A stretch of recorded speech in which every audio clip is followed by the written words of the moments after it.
Nous annoncions le 3 janvier comme une date clé, les 1 an de l'élimination de Qassem Soleimani, l'ancien chef des Quds, les forces d'élite iraniennes, par les États-Unis. Les Iraniens ont menacé les armées américaines et israéliennes, se sont placés en état d'alerte et restent toujours sur le qui-vive. C'est peut-être ça, la force des Iraniens, de laisser planer le doute, de maintenir le risque d'une guerre via surtout ses proxys, le Hezbollah et ses 150 missiles pointés vers Israël. Dani Citrinowicz, chercheur, spécialiste de l'Iran, ancien officier des renseignements. Vous êtes celui qui a résumé les derniers dossiers pendant 5 ans sur le dossier du nucléaire, justement, avec cet accord de Vienne. Première question, d'abord sur l'Iran, Dani. Des menaces, toujours des menaces, encore des menaces de l'Iran. Mais concrètement, quoi ? Je crois que nous sommes en train d'assister à des développements intéressants sur le terrain parce que d'un côté, les Iraniens attendent que Joe Biden prenne ses fonctions à la Maison-Blanche et nous savons que les négociations concernant l'accord sur le nucléaire sont capitales pour eux. Mais d'un autre côté, des éléments extrémistes iraniens sont en train d'appeler à la mise en place d'actions pour commémorer la mort de Qassem Soleimani. Donc je pense qu'il y a une sorte de lutte interne dans le pays. L'Iran veut dissuader les États-Unis d'attaquer et s'inquiète car, comme l'a dit Nasrallah il y a quelques jours, tout le monde redoute que Trump n'attaque l'Iran. Donc l'Iran essaye de dissuader les États-Unis avec des actions pour commémorer la mort de Qassem Soleimani, mais tout le monde ne soutient pas cette initiative en Iran. C'est pour ça que, via les Américains, le Qatar et l'Arabie saoudite se sont rapprochés. C'est une mauvaise pioche, encore une fois, pour l'Iran ? On ne peut pas encore l'affirmer pour le moment. On ne sait pas dans quelle direction le Qatar va s'orienter après ce qu'il s'est passé dernièrement et surtout la réunion qui s'est déroulée aujourd'hui. Ça dépend si le Qatar se rapproche vraiment de l'Arabie saoudite pour plusieurs raisons. Alors je pense qu'au bout du compte, ça mettra encore plus la pression sur l'Iran. Mais encore une fois, cet accord est très récent et je crois qu'il faut attendre encore pour voir ce qu'il va se passer. Si vous étiez toujours en poste au renseignement, et que vous voyez en face de vous cette décision iranienne d'enrichir l'uranium à 20%, vous diriez quoi à votre officier directement ? Tout d'abord, ça ne révèle rien sur les intentions de l'Iran, car il y a déjà des gens qui affirment que c'est le signe que l'Iran veut développer une bombe nucléaire. Mais ce n'est pas le cas. En réalité, il y a plusieurs raisons qui peuvent expliquer cette réaction de l'Iran. La première, à mon avis, c'est que les Iraniens veulent avoir les moyens d'influencer les négociations. Ils savent très bien que lorsque Joe Biden prendra ses fonctions, il va y avoir de nouvelles négociations et des renégociations, donc ils veulent avoir une monnaie d'échange. Et même plus que ça, ils veulent bien faire comprendre à la communauté internationale que s'ils ne parviennent pas à un accord, ils pourront accroître leurs capacités. Donc dans ce sens, je pense que c'est réversible. Donc c'est ce que dit l'Iran, mais au bout du compte, elle ne peut pas laisser tomber ses capacités tant que le P5+1, les 6 puissances nucléaires, ne retourneront pas à la table des négociations et ne reviendront pas à l'accord de 2015. Cela veut dire que Joe Biden ne peut rien faire contre l'Iran. C'est un problème en effet, et la Maison-Blanche est confrontée à un certain dilemme face à l'Iran. D'un côté, les États-Unis veulent poursuivre leur campagne de pression maximum, car ils pensent qu'à terme, l'Iran fera des compromis. Mais d'un autre côté, en maintenant la pression, l'Iran pourrait tout à fait réagir en développant encore davantage ses capacités nucléaires. Donc je crois que les équipes de Joe Biden essaient de trouver le juste milieu, afin de pouvoir reprendre les négociations avec l'Iran, tout en continuant autant que possible leur campagne de pression maximum. Mais je pense qu'à l'arrivée, le but ultime sera de parvenir à un accord et c'est aussi l'objectif de plusieurs personnes en Iran. Donc je crois qu'Israël a tout intérêt à soutenir le gouvernement américain et de voir comment il peut forger ou bâtir un accord qui correspondra aux intérêts et aux besoins d'Israël.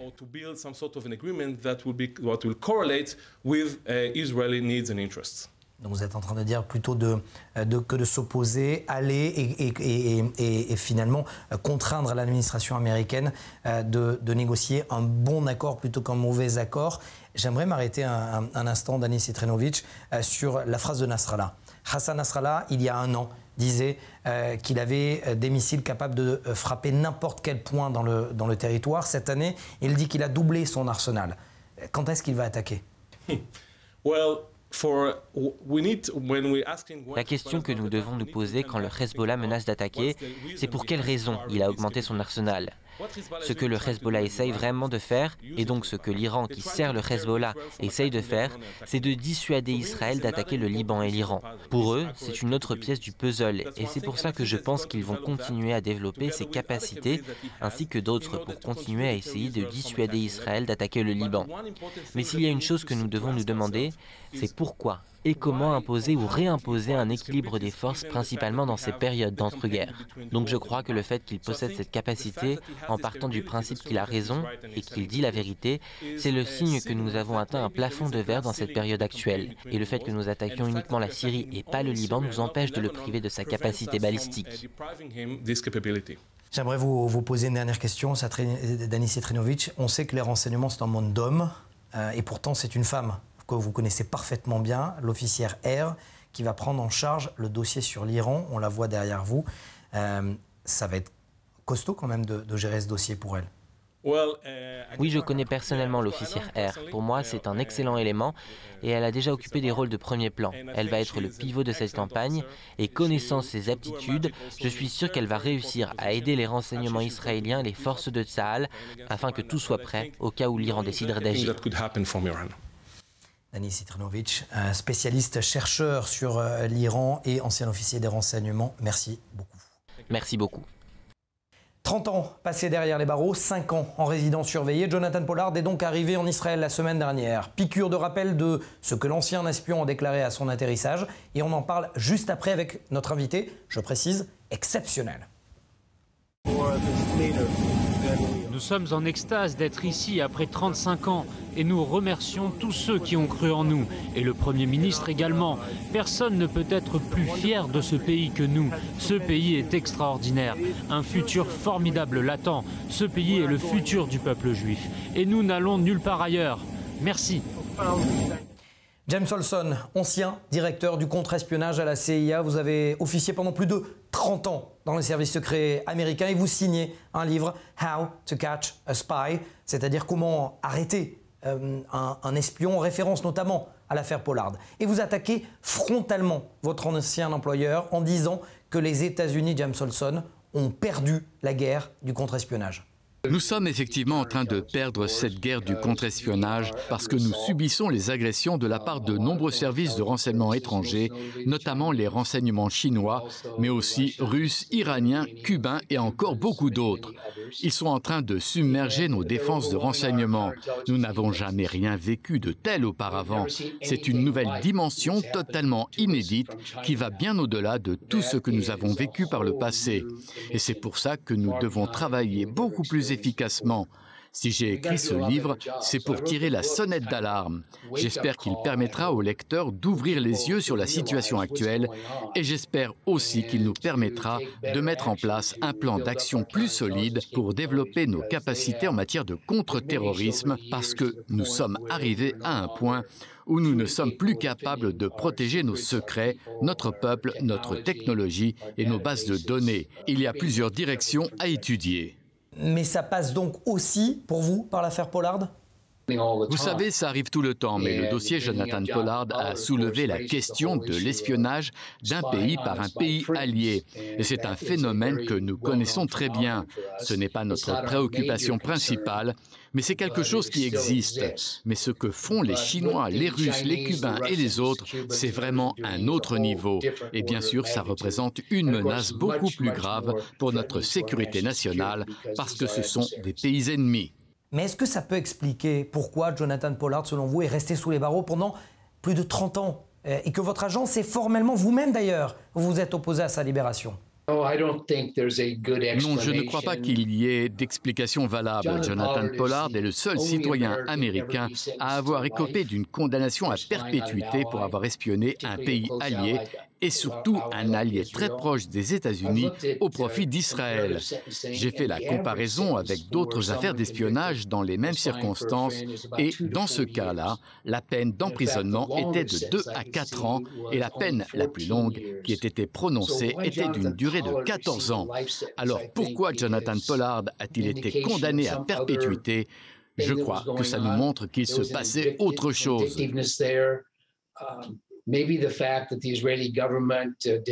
Peut-être parce que le gouvernement israélien n'a pas participé à l'évaluation des dégâts, n'a pas fourni de documents, Pollard lui-même s'est retrouvé un peu penaud. Alors revenons à votre thèse, selon laquelle le contre-espionnage américain est friable. Vous expliquez aussi qu'il s'agit d'une sorte de terrorisme 2.0. Parce que les États-Unis sont une cible de premier choix. Nous sommes les dirigeants du monde, tout le monde s'accorde à le dire, pas seulement d'un point de vue politique et militaire, mais aussi technologique. Je crois que les services secrets étrangers, surtout les Chinois, ciblent avant tout nos technologies. Ils sont parvenus à la conclusion que c'est plus rapide, plus facile et beaucoup moins cher pour eux de nous voler notre technologie plutôt que de faire eux-mêmes tout le processus de recherche et développement. And so we're being invaded by Chinese who are using any number. Nous sommes envahis et les Chinois peuvent utiliser toutes les combinaisons et mécanismes possibles pour avoir accès à nos secrets. Il faut que ça s'arrête. L'espionnage ne disparaîtra jamais, mais nous ne pouvons pas tolérer cette manière qu'ont certains pays de vouloir nous subtiliser notre technologie. Et vous incluez aussi des infiltrations iraniennes et celles des frères musulmans ? Oui, les services secrets iraniens n'ont pas les capacités de certaines grandes puissances comme la Russie, la Chine ou même Cuba, parce que Cuba est un adversaire très développé en termes de contre-espionnage. Mais c'est vrai, l'Iran et les frères musulmans nous espionnent activement. James Olson, ancien directeur du service de contre-espionnage à la CIA, plus de 30 ans passés dans les services à Langley. Merci infiniment de ce témoignage exceptionnel. Vous êtes auteur aussi également du livre How to Catch a Spy, comment arrêter un espion. Je vous remercie. You're welcome, Matthias.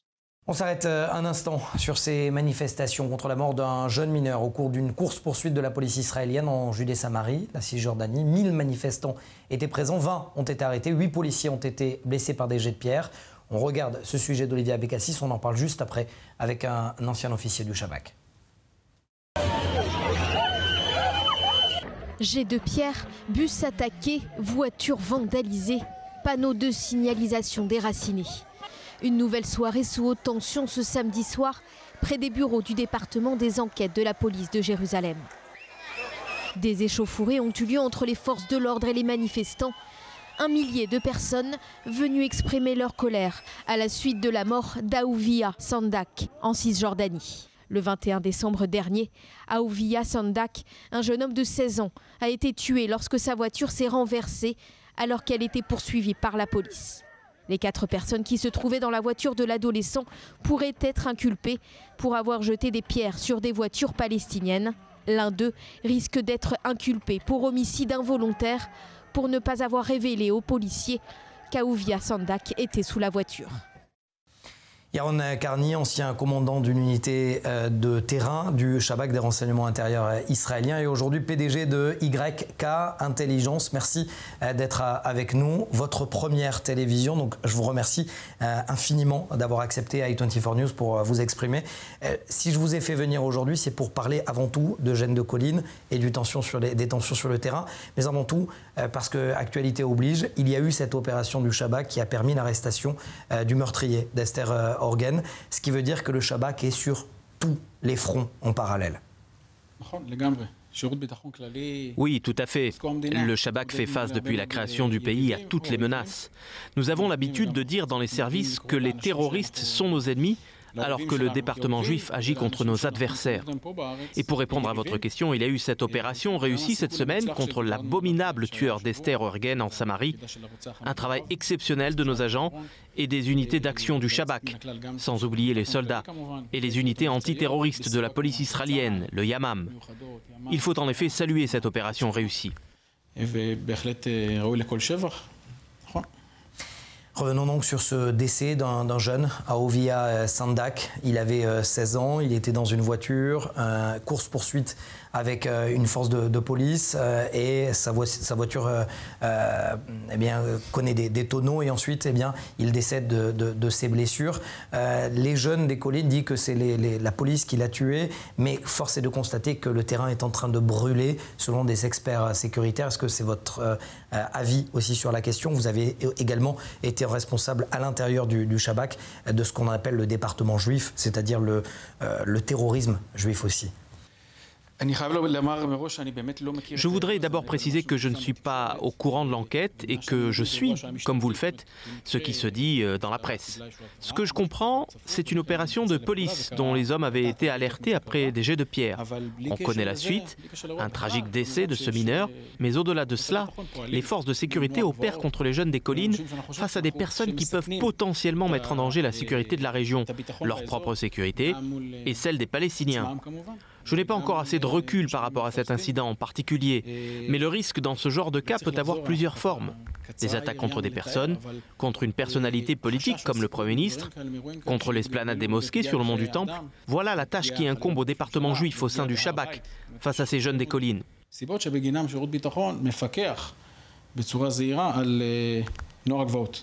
Quand on parle de terrorisme juif, c'est toujours deux mots qui ne sonnent pas l'un avec l'autre d'ailleurs.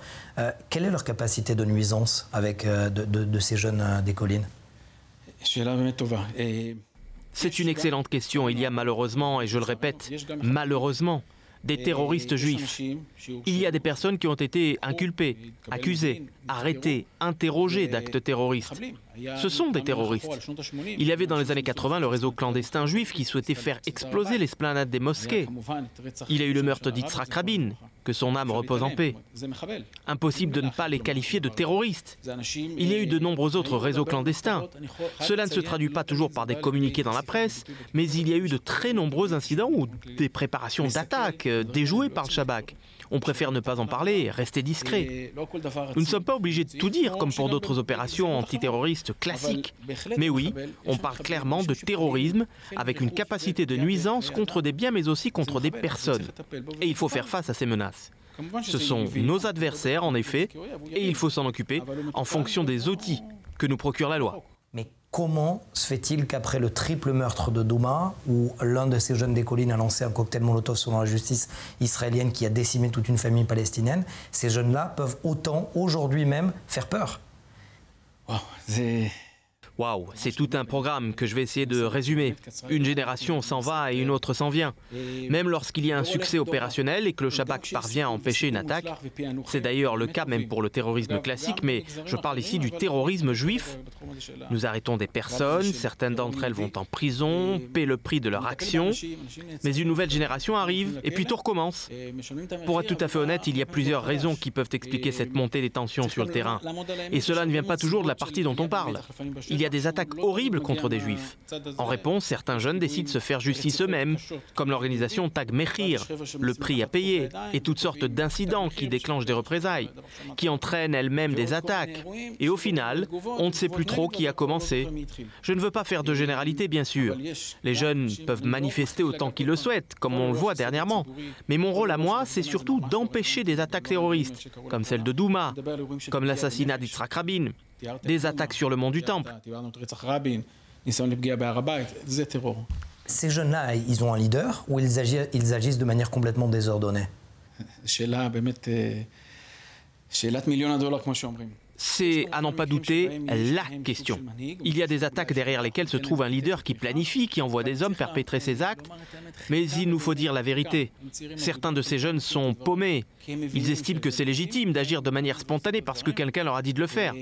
Pour une partie d'entre eux, je parle de jeunes adolescents ou des préadultes, juste avant leur incorporation dans les rangs de Tsahal, les hormones, la tension sur le terrain, la volonté, la détermination, et sans oublier évidemment l'idéologie. Vous n'avez pas toujours besoin de quelqu'un qui leur donne des directives. Nous ne parlons pas des jeunes qui agissent en bande organisée, mais il y a eu aussi dans les années 2000 des attaques terroristes planifiées par des leaders. Mais nous faisons face à des menaces multiformes. Merci beaucoup, Yaron Karmi, d'avoir été avec nous. Première télévision, je le rappelle, vous êtes ancien commandant d'unité de terrain à l'intérieur du Shabak, tant le contre-terrorisme contre les Palestiniens, mais également dans ce département juif à l'intérieur des renseignements intérieurs. Merci à vous. 2 soldats français ont été tués et un 3e blessé samedi dans le nord-est du Mali dans une attaque à l'engin explosif improvisé.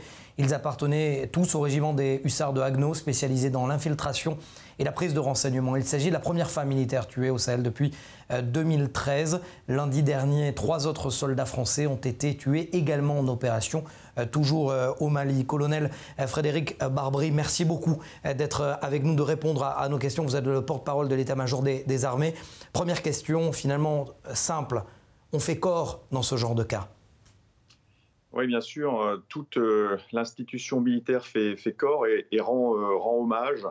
Il y a d'ailleurs une première cérémonie d'hommage qui s'est déroulée hier, une deuxième qui aura lieu vendredi pour honorer la mémoire de nos camarades qui sont morts pour la France, le sergent Wynne et le brigadier Risser qui appartenaient, comme vous l'avez mentionné, tous les deux au 2e régiment de hussards. C'est important pour la communauté militaire de se savoir également soutenu par la population. Et c'est vrai que les manifestations et l'élan de solidarité qui a eu lieu, notamment sur le pont Alexandre III, devant le passage cortège funèbre avant son arrivée aux Invalides, est important pour les militaires. Colonel Barbry, lorsqu'on a 2 incidents de la sorte, c'est-à-dire en début de semaine, 3 militaires qui tombent, en fin de semaine, de nouveau 2 militaires, comment l'armée réagit sur le terrain? Quel est le moral des troupes? Alors, le moral des troupes, eh bien, il accepte, il prend en compte cette douleur, cette épreuve, mais c'est toute la force et l'honneur des armées, une armée professionnelle, aguerrie, de savoir justement continuer la mission telle qu'elle lui a été confiée par le président de la République, réitérée lors du sommet de Pau. Il s'agit bien pour nous d'œuvrer et de réduire le potentiel des groupes armés terroristes dans la région des 3 frontières pour permettre de justement les mettre à niveau des forces de sécurité intérieure et d'aboutir à un retour de la gouvernance dans ce pays. Ce qui était intéressant, c'est de voir finalement les communiqués qui ont été publiés après l'opération, notamment à Bourrasque, fin novembre, qui a pris fin novembre, où l'armée française effectivement disait que ces nids terroristes dont vous parlez étaient complètement asphyxiés. Et on voit visiblement que le serpent, malheureusement, a plusieurs têtes. Alors, l'hydroterroriste n'a pas été totalement asphyxié. Il y a des capacités résurgentes et on le voit bien au fil malheureusement de cette actualité un peu douloureuse. Ce qui est important de noter, c'est que l'état final recherché qui était voulu par donc le chef des armées, le président de la République, lors du sommet de Pau, c'est-à-dire véritablement concentrer les efforts dans la région des 3 frontières contre un ennemi clairement identifié qui est l'État islamique au Grand Sahara, a connu des succès tactiques patents. Nous avons dénié à cet ennemi la capacité de se regrouper, d'avoir des zones sanctuarisées, de pouvoir recruter et d'avoir une libre disposition du terrain. Donc tout ça, c'est à mettre à l'actif de la force Barkhane. Et puisque vous évoquez l'opération Bourrasque, elle est également emblématique. Elle est emblématique de la montée en puissance, de la montée en gamme des forces partenaires, puisque au cours d'un mois, pendant un mois d'opération, il y avait plus de 3000 militaires sur le terrain. Et j'allais dire uniquement 50% de Français de l'opération Barkhane, le reste étant fourni par les contingents donc, des forces armées maliennes à hauteur de 400 et puis les forces armées nigériennes à hauteur de 1100 personnes. Et donc il n'y avait pas une juxtaposition de moyens, il y avait une véritable intégration des moyens à la fois de la force Barkhane et des forces armées partenaires pour obtenir des résultats sur le terrain. Colonel Barbry, ça sera ma dernière question. Bien évidemment, l'armée, c'est la grande muette et ne parle pas. Mais que dit l'armée, justement, au président de la République et au chef des armées? Continuer, coûte que coûte, le combat sur le terrain et réussir cette mission? Il ne s'agit pas de grandes muettes ou de prise de parole. La force des armées, la force des armées françaises, qui est une armée professionnelle, parfaitement aguerrie, c'est de remplir les missions pour lesquelles elle a été mandatée. L'armée de la République est au service de la nation. Le président de la République, chef des armées, nous a demandé de conduire cette mission et nous la continuerons avec détermination. Merci, c'est ce que je vous souhaite d'ailleurs. Et d'ailleurs avec cette possibilité effectivement opérationnelle sur le terrain, cette force Takuba notamment qui a été créée il y a plusieurs mois de cela pour permettre justement d'autres missions opérationnelles sur le terrain. Merci beaucoup, colonel Frédéric Barbry, porte-parole de l'état-major des armées françaises. Merci à vous.